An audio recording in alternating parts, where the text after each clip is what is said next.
Hello everyone, and welcome to the review of the Baseus power inverter. This is used in the car with the car cigarette socket. From 12 volt it has two mains output. It can provide 220 volts at a top power of maximum power of 150 watts. It also has two USB ports, power delivery ports or quick charge ports to charge various other power hungry devices. Let's take it out of this packaging and take a quick look at its design, and we are going to test it also. So what's really nice about it is that it's very light and it's rather compact. Here it has some meshing for cooling, and this one also has a fan inside, and it's noted here that it requires venting and it will make some noise when you power this on because it will heat, and it has a thermally controlled fan. On the side here we have a power button. This turns the inverter on or off. So let's power this on. I'm going to connect it, and we are greeted by this screen. The screen shows the battery voltage of the car, in voltage, in input. It's not drawing any power, it's just supplying power to the display here, and it's outputting 0 volts. Right. We are going to do a kind of let's say it's scientific test. So I'm going to use a plug tester, and I'm going to power on the inverter. It turns on this blue LED in outputting 220 volts, but we are not going to trust it. Let's see what is on the display here. So this thing is powering up. Let's see.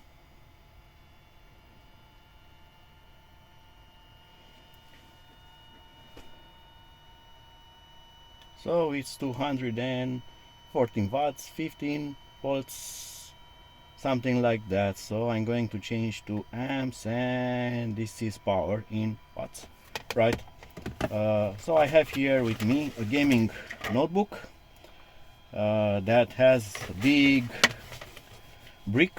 This has a rating of about 150 watts, so it's at the limit of this inverter. Let's hope it doesn't blow up. So I'm going to connect the charger. For now it's not registering here any kind of real power because this is not plugged in right now, and I'm going to plug it into the notebook.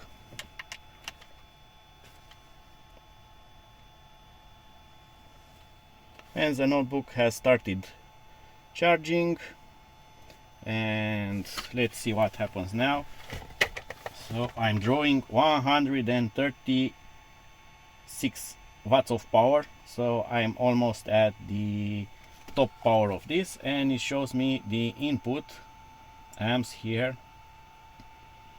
So it's drawing a lot more current from the socket here, but that's absolutely normal. And let's also turn on again, so the GPU also will use some power.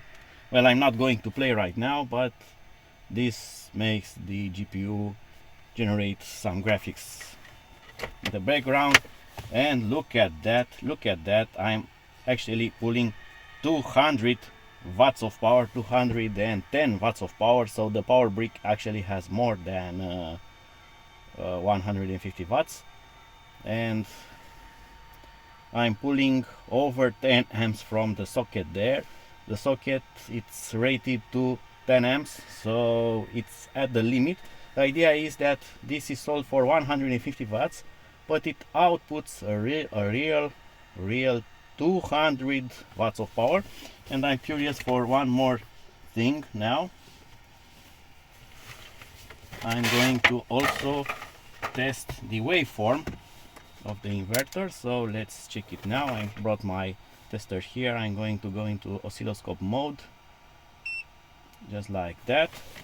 So let's hope I don't electrocute myself in the car. That will be too funny to watch.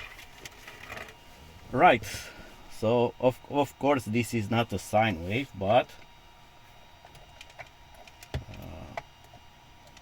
it's actually a square wave.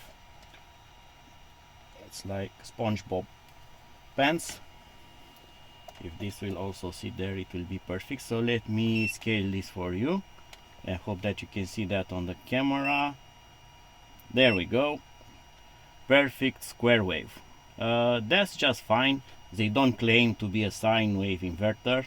Nonetheless, square wave works fine with any kind of device that uses switching power supplies. This is not good for electric motors. It will make them very inefficient and even break them. But otherwise, other electronics that works with power bricks, adapters and so on will work just fine. They will not have the maximum efficiency, but they will work without issues. So we get the sine wave here. Maybe you can see that better now. Square wave output, discharging the notebook. It can do almost over 200 watts of power. I'm still amazed because they say here high power 150, but it has went over that and it's working really nice. Right, and of course let's also do a quick test of the USB ports here. So I'm going to put cable here. I'm going to power off the inverter. The inverter is off, but because the fan is thermally controlled, it still works a bit, so it cools down the electronics before it shuts down. And now let's connect the phone. Let's see what happens.